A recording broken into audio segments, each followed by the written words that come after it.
E minha mãe falou uma coisa, volta de aluguel, ela falou assim, Matheus, é um amor diferente, né?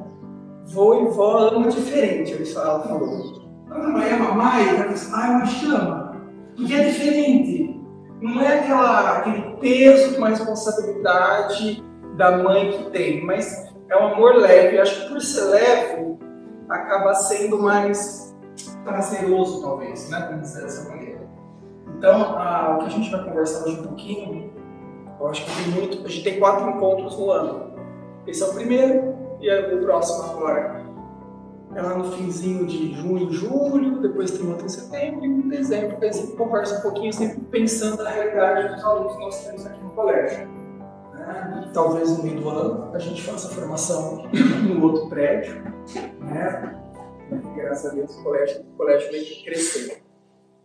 Então a gente vai conversar um pouquinho hoje sobre o tempo que a gente está vivendo. Eu tenho 37 anos. E eu acho que o mundo que o meu filho vem já não é mais o mesmo mundo que eu vim. Na verdade, eu já sinto uma diferença gritante com os alunos de 18 anos, que é um dos mais velhos que nós temos aqui. Eu falo assim, na minha época era assim. Eu fico pensando, se na minha época, aí eu tô falando, né, 37 para 8 anos, imagine talvez que um vô de 50, 60 anos, primeiro ver a educação do filho para com os netos. E depois a atitude dos netos para com os filhos.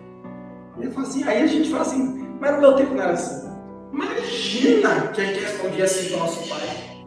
Imagina que a gente fazia essa birra. E aí dá a impressão de que está tudo errado. Que onde vai parar? Meu Deus, o que vai acontecer com o mundo? O que vai acontecer com a nossa vida? O que vai acontecer com os nossos netos? Né? E aí a gente tem uma tendência a dizer assim, eu não faço assim, eu não fazia assim com você. E aí tem uma música da Elis Regina, eu não sei quem compôs, eu só sei que a Elis Regina cantava. Lá, eu acho que é de 76 a música. E tem um refrão dessa música que ela diz assim, minha dor é perceber que apesar de termos feito tudo que fizemos, ainda somos os mesmos e vivemos, aí ela repete, ainda somos os mesmos e vivemos como nossos pais. Talvez nos anos 70, para Elis Regina, faça sentido. Mas em 2026, eu não sei mais se os pais são os mesmos e nem se os filhos são os mesmos. Os netos, então, eu nem estou colocando aqui no cálculo. E por quê? E aí a gente vai estudar sobre isso. E aí a gente começa a perceber que, primeiro, vocês lembram da pandemia? Vocês lembram da pandemia? Parece que faz tanto tempo. A impressão que dá é que a gente nem passou pela pandemia mais. Ninguém fala de pandemia. Às vezes na missa ainda a gente vê o pessoal com álcool em gel pra cá e pra ali. Mas assim, ninguém lembra mais da pandemia. Tamanho a velocidade da informação. Tamanho a carga de notícia que chega no nosso ouvido e nos nossos olhos. E a gente sabe quem é o grande culpado disso. O celular. Antigamente o problema tinha hora para acontecer. Das 7 às 6 da tarde. Eu entrava a trabalhar, tinha problema, eu ia embora, o problema acabava. Agora com o celular, o problema ele persegue a gente. Tem que ver isso, não sei o que aconteceu isso, tem que resolver não sei o que. A gente não se desliga, porque exatamente hoje nós temos uma comunicação muito fácil. E eu falo dos avós, eu falo dos pais, também falo das crianças, consequentemente, né? O celular ele traz essa facilidade de estar com todo mundo, mas também a descarga de informação, a descarga de problema que a gente assume, e problema que nem é nosso. Você viu o acidente do cara da moto na estrada? Você viu que na Ucrânia o tiro? Você viu que a criança esfaqueou? Você viu que a polícia matou? Você viu que o bandido? Você viu que não sei quem foi preso? Há 30 anos atrás, a gente sabia a notícia lá do vizinho. A gente sabia a notícia no máximo do outro bairro. e quando ligava a televisão. Então, para vocês perceberem que toda essa descarga de informação que a gente vem recebendo para os nossos netos é muito maior. E aí não tem como a gente não pensar como esse mundo mudou. E mais, o quanto nos preocupa esse mundo novo que vem aí. No uniforme do colégio atrás está escrito amar o mundo apaixonadamente. Que por sinal é um uniforme muito bonito. Vai no mercado e vê o uniforme dos outros. Nossa, é muito bonito. O que é esse amar o mundo apaixonadamente? É ter esperança. Ter esperança no homem, ter esperança no seu filho, na sua filha, no seu genro, na sua sogra, no seu neto, na sua neta. Ah, mas é essa educação do pai. Ah, porque é o meu genro. Ah, porque é minha sogra.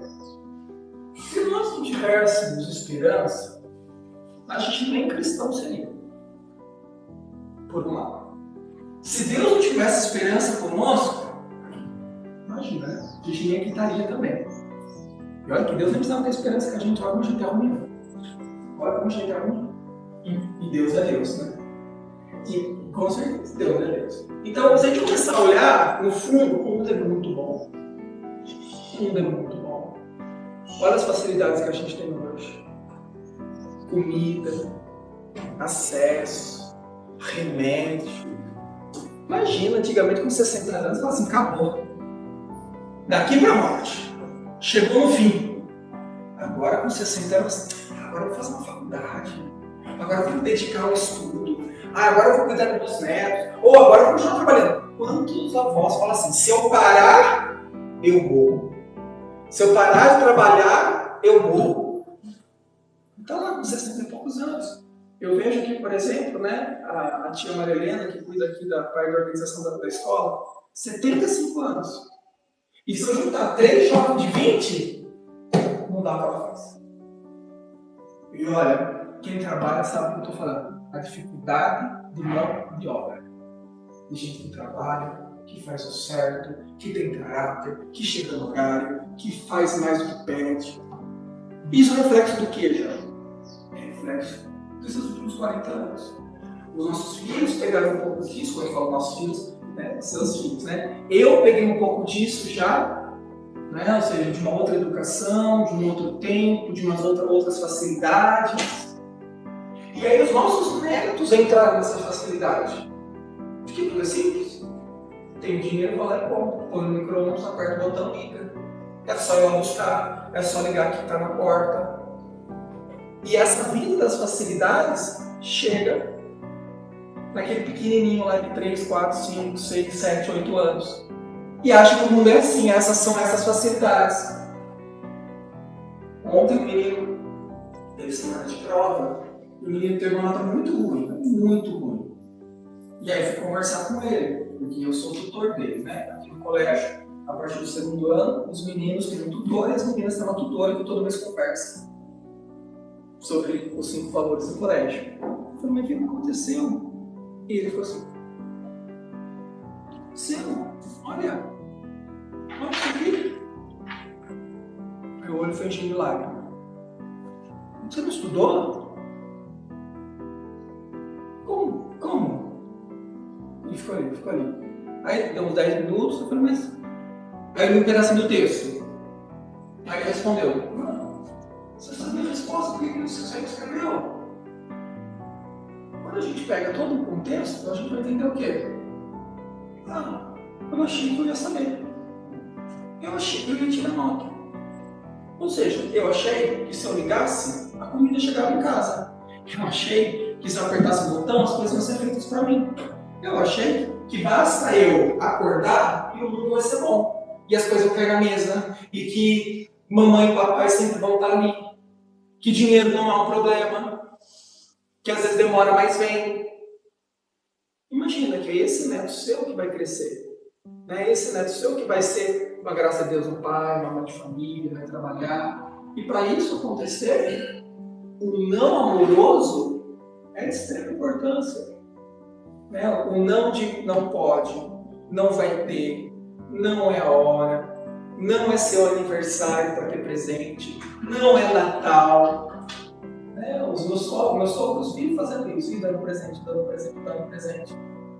O que o meu neto, o meu filho vai entender? Que ele vai ter presente toda hora. E como dá presente toda hora? Ah, mas Mateus, eu não tive. Enquanto eu puder, eu vou dar. Quando eu puder, eu vou dar. Não me obrigue isso, porque assim, tudo que eu não tive, o meu neto vai ter. Exatamente. Tudo que você não teve, o seu neto vai ter. Mas você teve coisas que são mais importantes, que você não teve e que seu neto precisa ter. Entender que o mundo não soube para ele. Entender que ele não é o mais bonito, que ele não é o mais inteligente, que ele não é o mais forte. De que no final de tudo, ele é mais um. Mas único e amado por Deus.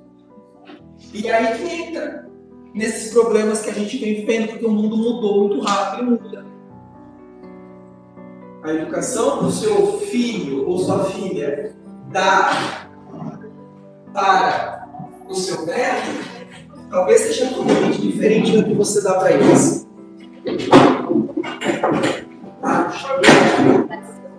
Imagina, nunca, jamais, eu nunca faria. Se me respondesse assim, eu já tinha dado um tapa na boca. Eu lembro uma vez que o meu pai, no almoço, aí começa a puxar umas histórias. Lá de 1900 bolinha. Claro. E que formou você desse jeito. A gente precisa tomar muito cuidado de projetar na filha ou no filho a educação que você deu para os netos, não são seus filhos. E aí a gente acaba se intrometendo, né? A gente acaba se intrometendo, aí se intrometendo gera desconforto, aí esse desconforto gera briga, aí chega lá e fala assim, a gente não vai mais na casa da sua mãe. Aí pronto, aí é o casal que briga. Como assim a gente vai na casa da sua mãe? Como assim a gente vai na casa do seu pai? Né? Para entender o que no final da história? Que a mudança do mundo que vem acontecendo, por pior ou melhor que seja, gente querendo andar que nem cachorro, né? Tem um pessoal louco aí, que acha que é cachorro, que acha que é gato. Mês passado, nos Estados Unidos, uma jovem queria ser cachorra, aí ela ficava que nem cachorro, o cachorro mordeu ela de verdade. Ah, então, você não é cachorro? Então onde que está esse mundo louco? Esse mundo louco está desse avanço, desse ritmo acelerado das coisas. E o grande culpado desse ritmo acelerado das coisas somos nós. TV ligada o dia inteiro.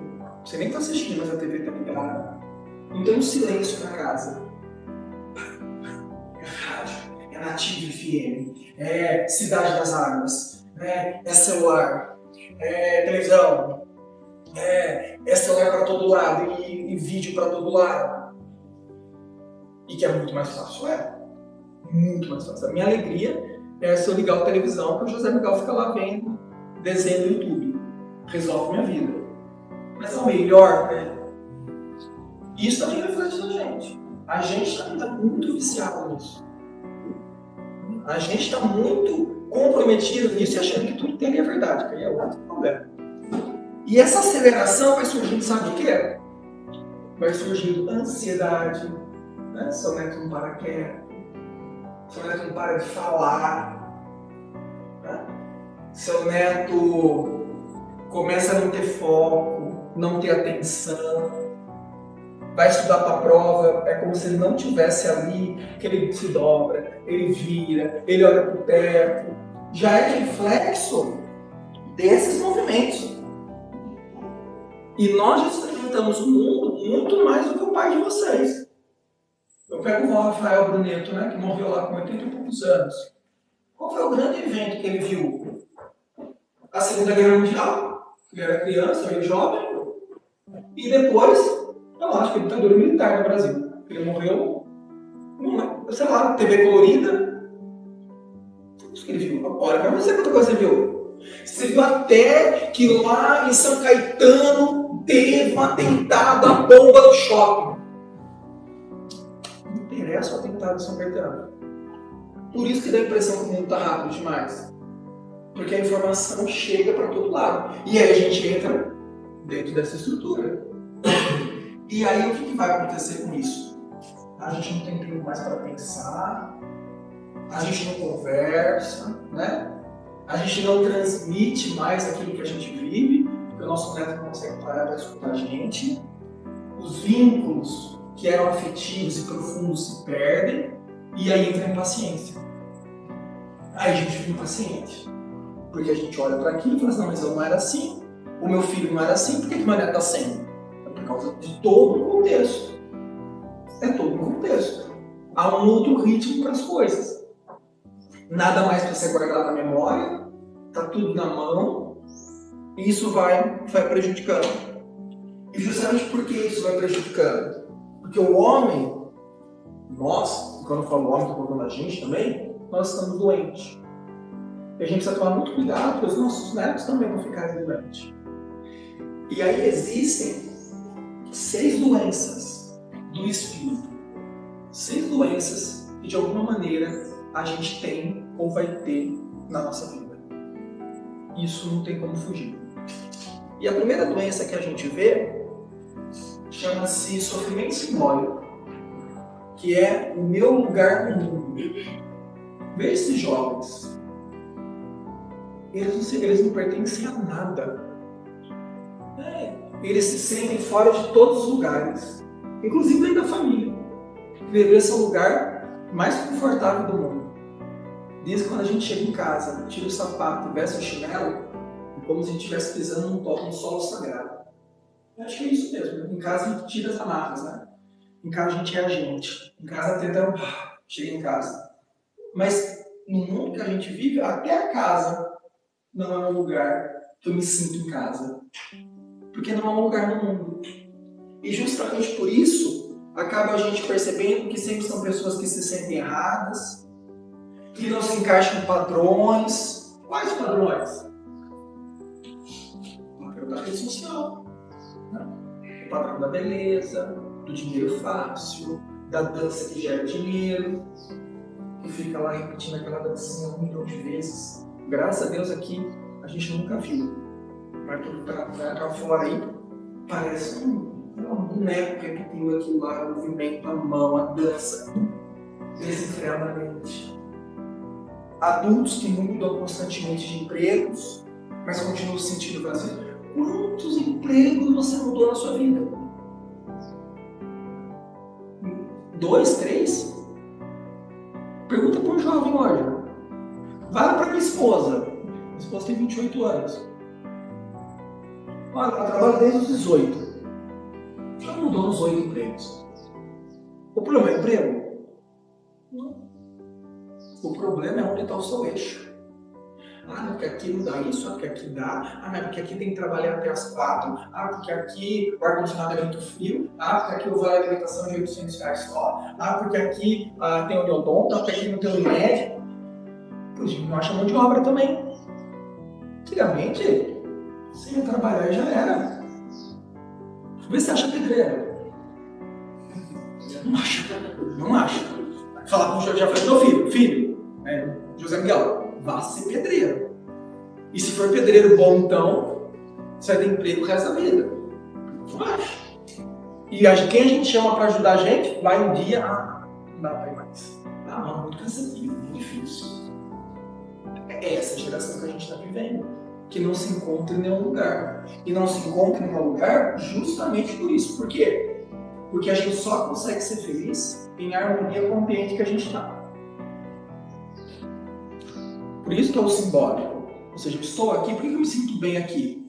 Porque é a minha escola, é naquilo que eu acredito. E no primeiro desconforto que eu vou percebendo dos meus funcionários, talvez não faça sentido estar aqui. Criança que não encontra o seu lugar na escola, que não se adapta a uma turma. É reflexo disso já. Imagina, e isso pode ser pior, quantas profissões hoje não existem mais? Ou que você não acha? E aí cai na gente, eu me sinto deslocado porque a minha profissão não existe mais. Imagina, né? Um vô que é artesão. Ele vai se sentir fora do mundo. Essa minha profissão não é mais respeitada, né? Não existe mais. Nem médico. Nem médico é respeitado mais. Você vê esses médicos se formando hoje, dá até medo. Você vai no PA, você vai no postinho, você olha e fala assim, tem que entrar mesmo? Não posso ser melhor? Enfermeiro, que não sabe dar uma injeção sem furar 10 vezes seu braço. Porque não está no ambiente que foi chamado. Olhou para a medicina e olhou um salário que nem existe mais também.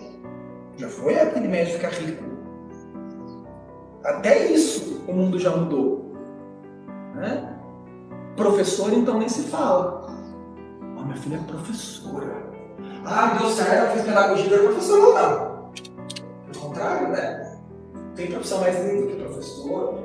Toda profissão, né? Até o taxista que leva a gente daqui para lá. Todas as profissões são maravilhadas perante Deus. Então veja, é o desconforto do lugar, um sentimento de não pertencer. Eu só quero dinheiro, eu não quero pertencer. Né? Você vai me pagar? Então vem.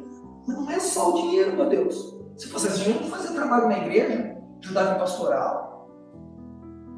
A gente faz muitas coisas por amor. O que amor que você vê no médico hoje?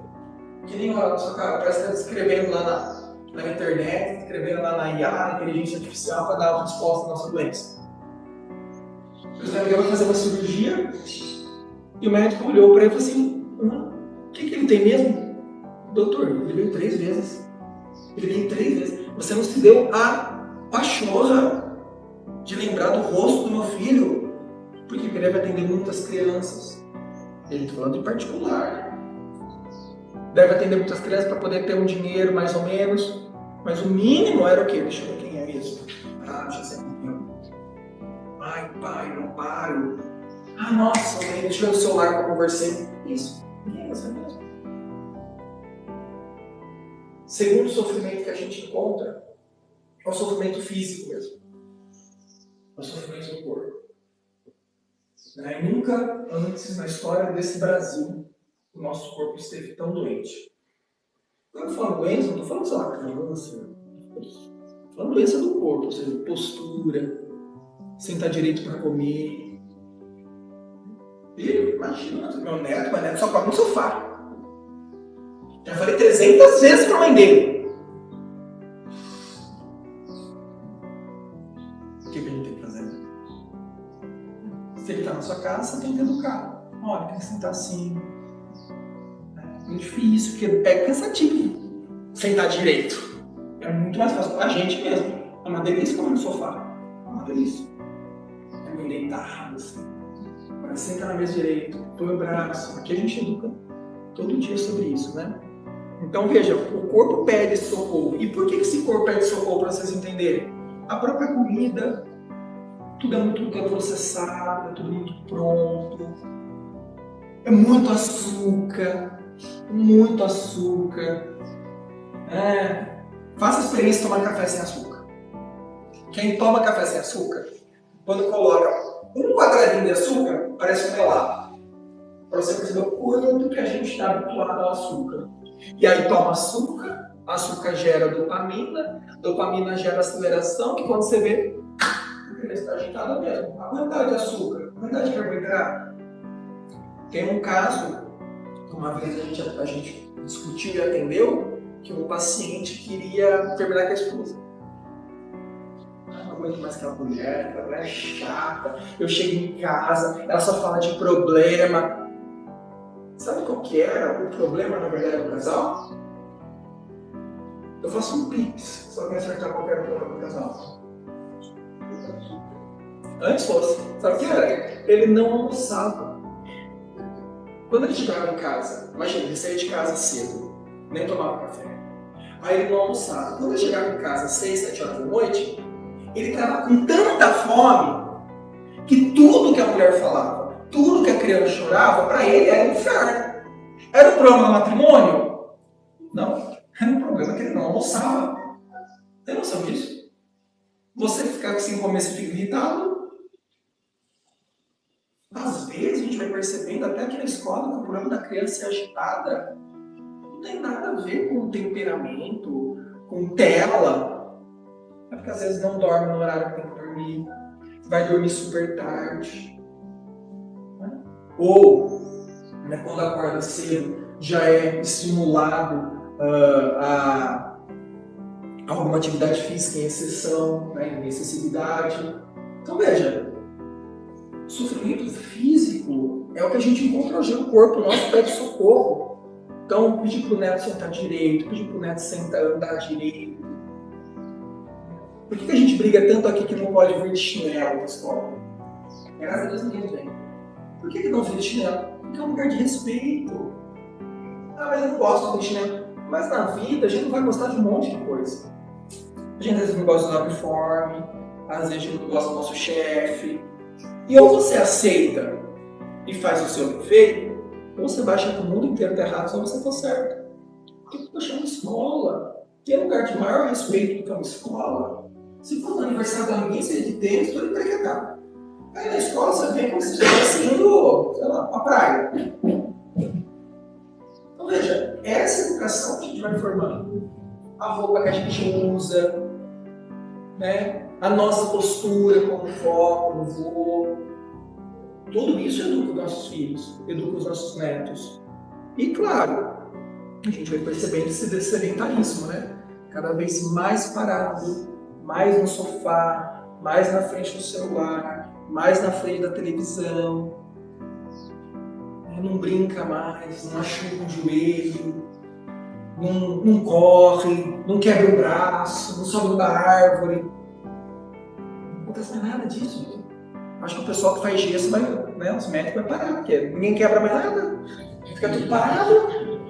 Ah, é bem melhor. Olha pra você. Olha pra mim. O quanto que eu me machuquei, eu tenho machucado pra todo lado. E só me fez bem no final da história. Minha mãe talvez não. Acho que ela vai ficar bem grave. Mas é o sedentarismo, né? Não tem energia pra nada, não tem vontade, tem que ir mesmo. Ah, eu não quero. Ah, eu não vou. É reflexo disso tudo. Uma outra coisa que também a gente vai percebendo, que é o terceiro sofrimento, é o sofrimento afetivo. Há uma dor que vem de dentro. E ela vem de dentro por dois campos, né? Ou por afeto, que a gente chama de afeto baixo, que vem da família, ausência de paz, conflitos no lar, falta de amor, segurança da infância. Isso está cristalizado na criança, está lá dentro, marcou.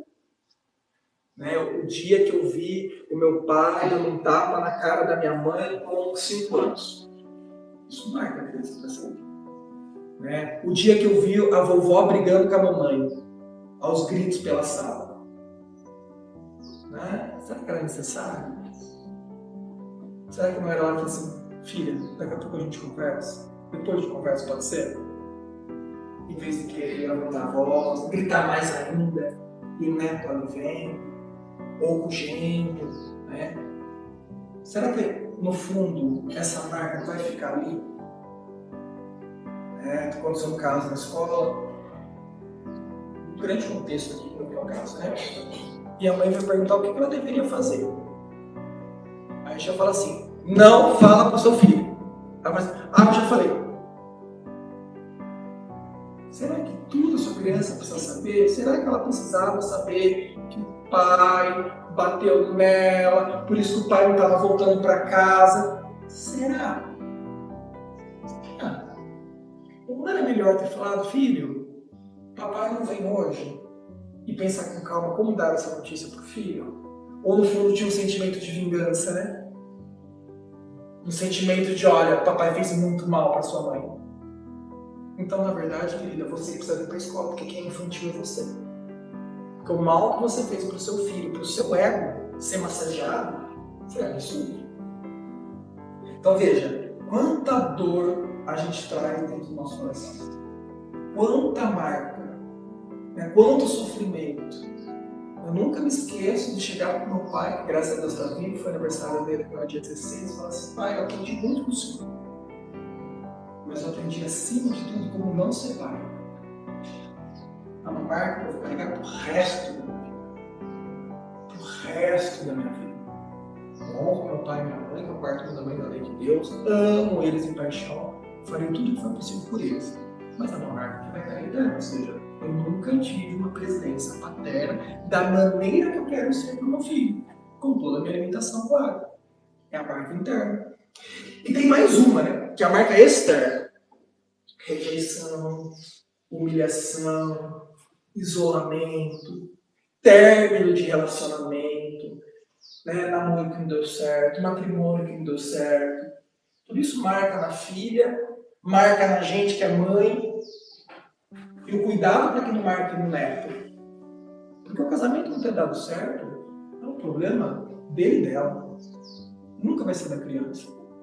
Se a gente não tomar cuidado e a gente, como vó, como vô, não entrar dentro dessa briga e isso desaguar para o nosso neto, é muito delicado. É muito delicado. Tomar a dor da filha. Porque o seu pai era isso mesmo. Seu pai é que é a nossa obrigação como vó, falar isso? Será que é a nossa obrigação como vó, marcar o nosso neto de maneira negativa, mesmo que a gente não goste do nosso genro? Ou da nossa sogra? Você não seja igual a sua mãe, porque ela é muito chata. Olha o que o seu filho vai entender, o seu neto. Vovó não gosta da mamãe, mamãe é chata. Vovó, na frente da mamãe, parece amiga. Mas na verdade ela não gosta, ou seja, ela mente para a mamãe. Então pode mentir. Isso é uma cabeça funcionando já com 7 anos, tá? Eles não mentem e enganam porque eles são tontinhos, pelo contrário, eles sabem muito bem o que eles fazem. Então veja o detalhe da palavra, a fofoca que a gente faz na mesa, o quanto mal a gente fala das pessoas na frente dos nossos netos. Escuta, quantas vezes eu já falei aqui para pai e para mãe? Toma cuidado quando você sai da casa da sua sogra. Sabe churrasco de família no domingo? Aí volta, vambora. Aí entra o homem, a mulher, os filhos atrás. Nossa, aquele seu irmão, hein? Nossa, mas sua mãe, pelo amor de Deus. O filho tá atrás escutando tudo isso. Fala assim, gente, o tio, a avó, a mãe, é tudo ruim. É bom falar mal da vida dos outros. Olha, a mamãe não gosta de ninguém. Isso vai marcando a criança. São as dores internas. Existe também o sofrimento intelectual, que é o que a gente está terminando já. Mais 10 minutinhos. Que é o sentimento intelectual, ou seja, quando a gente começa a acreditar em mentira.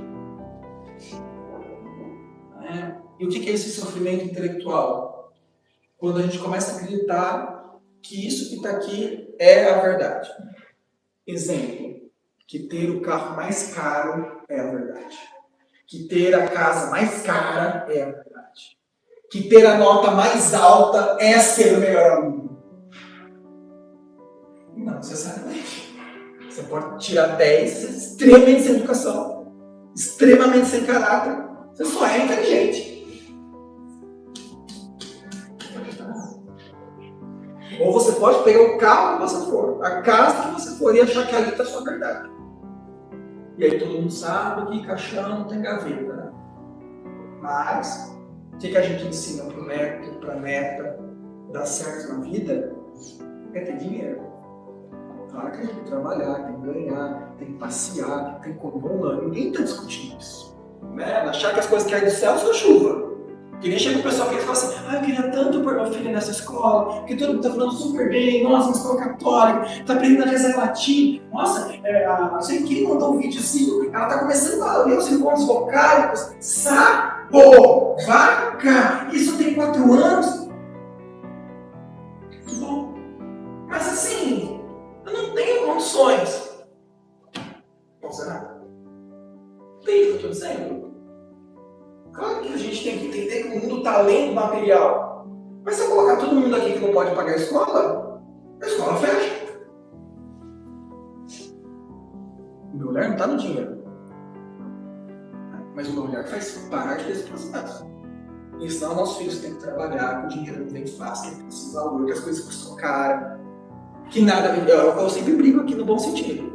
Tanto é que a gente até tirou esses copos que ficavam ali. Porque eles tinham garrafinha e eles iam lá pegar o copo. Eu falei, viu, você não tem garrafinha? Tem. É legal apertar pra cair o copo. Então tá bom, então você vai pegar o copo. Não, eu tenho lá, usa a garrafinha. É simples. Simples. Por quê? Porque ainda eu entendo que uma criança de 3 anos não tem noção sobre o valor das coisas. Mas conforme vai crescendo, não pode jogar comida fora. Custa dinheiro, não pode quebrar, não pode amassar. Quebrou, vai ficar sem. Ou seja, eu estou olhando materialmente para a coisa? Não. Eu estou ensinando outra coisa, que é justamente esse sofrimento intelectual. A gente vive uma mentira. Você vai dar certo se você for médico, se você tiver esse carro e essa casa. Não, mas você não vai dar certo assim. Dar certo é outra coisa, né? Dar certo é um mistério, na verdade. E quantas mentiras nós inventamos? Quantas mentiras nós criamos? Até para os nossos netos, né? Para os nossos filhos. Ou pior ainda, né? Quando a gente não cria uma mentira achando que o nosso neto é o que não é. Que é pior, meu neto é tão bom, meu neto é um anjo, é um santo, ele é maravilhoso. A tia do José Miguel fala que ele é um sábio. Meu neto não é sábio. Meu filho não é sábio, tem 1 ano e 2 meses. Meu filho não é sábio. Não, ele é muito sábio. Você sabe o que significa sabedoria? Sabedoria minha avó tinha, a dona Angelina tinha sabedoria. Isso é ter sabedoria. Sabedoria minha mãe tem de viver da maneira que vive como que ganha. Isso é sabedoria. Sabedoria minha mãe trabalhava às 4 da manhã, às 7 da noite, né, quando eu era mais criança, para trazer dinheiro para casa. Isso é sabedoria. Meu filho não é sábio, meu filho tem 1 ano e 2 meses. Mas começa a criar a impressão de que o neto ou o sobrinho é sábio. Tipo assim, olha para o seu neto, olha o que ele é de verdade, ele é isso. Tem dificuldades, tem problemas, tem paciência, mas também tem isso que é bom, tem isso que é bom, tem isso que é bom. Ou seja, é não ver na mentira. É o que faz o casamento durar, né? É o que faz as coisas funcionarem. Casamento é isso. Casamento é isso. Quem está casado fica, quem não está não casa. É simples a história. Não tem muito segredo. Mentira, para casar. Para casar. Mas assim, a realidade do casamento é isso. É paciência, né? Partir, sal, respirar fundo muitas vezes. Né? Muitas vezes. É entender que tem hora para falar tudo. Imagina, seu marido chega em casa e começa, não, porque o gás está acabando. Viu? Porque o cara vem aqui vai ficar R$300 a elétrica. Nossa, acabou de chegar. Olha que bom que você chegou, né, bem? Tudo bem no trabalho? Escuta primeiro. Né? Você quer alguma coisa? Quer uma água, um café? Se chegar assim, minha casa é um inferno. Eu nem cheguei lá, só problema você me trouxe. É verdade, eu pisei na porta, ele falou nem tudo bem, você me deu um abraço, você falou, problema, não sei o que, custa tanto, tem que pagar, fiz o Pix, tá sem dinheiro, a conta chegou. Um inferno a casa mesmo, né? É um inferno. Veja, isso é o casamento. E a gente tem que entender então. E por último, que aí eu acho o pior, é o sofrimento espiritual. A ferida mais funda é o sofrimento espiritual. Por que eu estou aqui? Né? Para que tudo isso? Por que esse sofrimento? Por que essa dor? Por que eu tenho que passar por isso? Se Deus é tão bom, por que Ele me dá? Ele te dá porque você aguenta. Por isso que Ele te dá. É simples assim. Não tem muito segredo. Mas é muito estranha essa forma que Deus ama, né? Por isso que é mistério, né? Por isso que é fé. Ou faria algum sentido tudo está explicadinho? Ou você acha, imagina a loucura, quando Jesus chega para Maria e fala assim, Maria não, Jesus não. Maria, você vai ter um filho, vai chamar Jesus, você vai engravidar, sua prima está grávida, você vai para lá, mas você vai voltar, aí a hora que for para nascer, vai estar tendo todo um recadastramento, você vai ter que fugir de seu esposo, lá para Belém, 6 dias de viagem, tá? Você com a barriga desse tamanho, porque já deve ser pequeno, lá não vai ter lugar, ninguém vai te acolher, você vai estar numa manjedoura lá fedida, suja. Aí vai vir os magos, vão dar coisas para vocês. Aí lá vocês vão para o Egito, vocês vão ficar no Egito, depois vocês vão voltar para Nazaré. Seu marido vai morrer nesse tempo. Seu filho, com 30 anos, vai estar no casamento. E nesse casamento você vai falar para ele, para encher os vasos com água, que ele vai transformar em vinho. Ele vai realizar um monte de milagres, vai ter 12 apóstolos, um vai trair que é Judas. Pedro, que é o primeiro papa da igreja, vai negar 3 vezes. Aí ele vai ser preso, chicoteado, amarrado, quebrado, não sei o quê. Vão pôr ele numa cruz, você vai ver tudo isso. Ele vai sofrer, vai jorrar água e sangue, ele vai morrer no 3º dia. Maria Madalena vai ver ele, vai chamar você. Você vai ver o sepulcro vazio. Depois lá em Pentecostes, ele vai aparecer pela última vez, vai subir. O Espírito Santo vai descer, você vai para o céu e vai ser coroado. marido, tenha fé. Ele vai, beleza, tá resolvido, bora. E quando ele fala, você vai ter um filho. Vai falar, como que vai acontecer isso? O Espírito Santo descerá sobre ti e ponto final. Se vira. Se vira agora. É assim que Deus faz. Deus faz assim. Se vira. O José, imagina o José, pior ainda. Maria casou com 15 anos, né? Grávida, 15, 16 anos no máximo, casada naquela época. José também não era tão mais velho. Estava prometido em casamento, mas assim, ainda não morava junto, porque casava antes e morava depois, porque a mulher tinha que aprender todos os ofícios antes. Né? O anjo chega e fala, ó, Maria, sua esposa, vai pôr o nome de Emanuel, Deus conosco, Jesus, e ele está lá. Que Maria? Acabou. Não, José, fica tranquilo, ó. Você vai pegar a Maria, vai pôr num burrinho, num jumentinho, vai pra lá. José tem fé? José não tem fé. Essa é a maior marca que a gente tem. Esse é o maior sofrimento que a gente encontra hoje. A ferida mais funda. Né? Ou seja, por que tudo isso? A capacidade de fazer plano para o futuro. Né? A busca desesperada por distração. Então, eu não vou me ligar ao que é verdadeiro.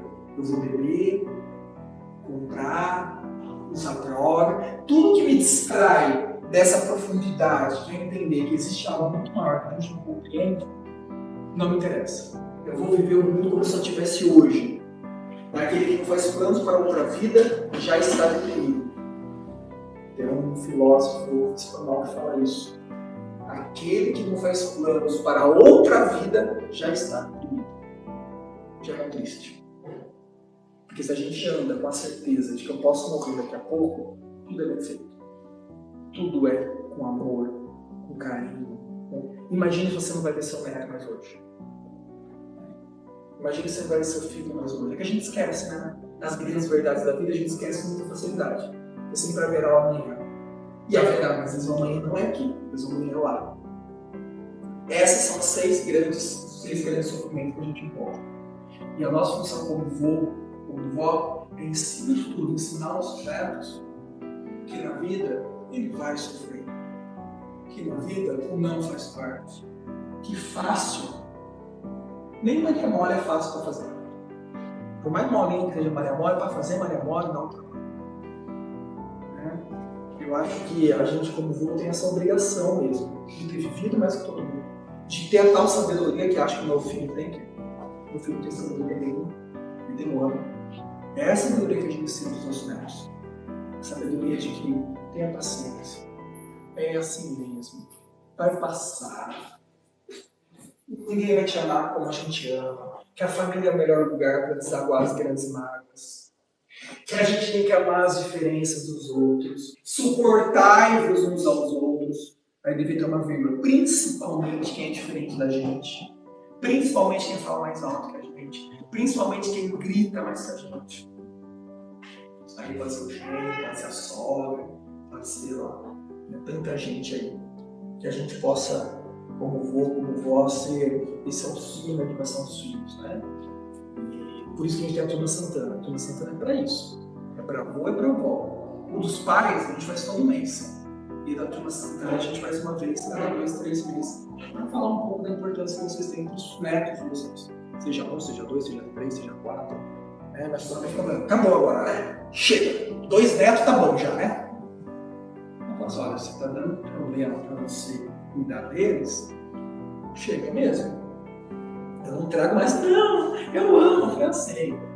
Porque assim, qual que é a condição sempre? Que dá trabalho, que é difícil, é mesmo. Mas só a gente só ama aquilo que dá trabalho. O que vem fácil, vai fácil. O que vem fácil, vai fácil. Agora o que é difícil, a gente pega e vai lá e tem. Então, agradeço a participação de todos. E eu vou entregar, não tem para todo mundo, né? Eu tenho 1, 2, 3, 4, 5, 6. 6. Eu vou entregar para vocês, aí quem está em casal pode levar para o casal, que é um textinho bem bacana sobre os 6 sofrimentos. Então, assim, é muito bacana porque você vai colocando, por exemplo, quando você olha para a sua rotina hoje, o que mais te incomoda? O seu dia a dia, o que mais te incomoda? Aí você vai marcar aqui. Como você se sente em relação ao seu lugar nas coisas que você faz? Quando você pensa nos seus netos e filhos, o que mais te preocupa? O que mais te faz falta hoje? Como você costuma se sentir ao final do dia? E por último, o que te faz perder o sono ou ficar ruminando aquilo? E aí você responde uma das alternativas. E atrás tem um resultado. Qual é o sofrimento que hoje mais te aflige? Que mais está te pesando? E aí tem ali. Sua história, seus valores são insubstituíveis. Os netos precisam de alguém com raízes e você as tem. Que é o sentimento, o sofrimento simbólico.